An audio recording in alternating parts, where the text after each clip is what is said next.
It has nothing to do funny fighting bladder cancer going through chemo and still this sexy quote. Shirt good or bad of a person he was. And it's intellectually dishonest to pretend like we can't discuss anything about him and his policies other than how terrible of a person he was.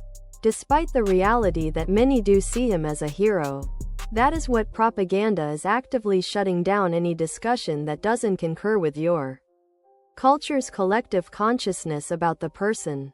Your brand that discussion as Cold War propaganda only because you've been told by your own government's propaganda that any discussion that isn't condemning Castro is akin to communist sympathizing. Meanwhile, people are just pointing out how he was able to increase literacy.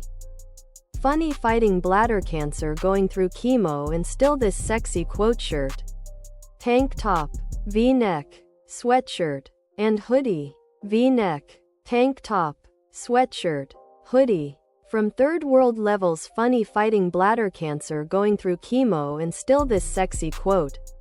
Shirts generation and provide healthcare to all their people. But really, we can't talk about that because of the Cold War? You do know the Cold War is over, right? I can't wait until the next generation takes over. Who haven't been near as brainwashed into thinking the US is by definition morally good. And all US enemies are by definition morally wrong. How is the Cold War era Cuba more oppressive than present-day Saudi Arabia? If it isn't, why are the crimes of US allies tolerated? Whereas Cuba needed liberation?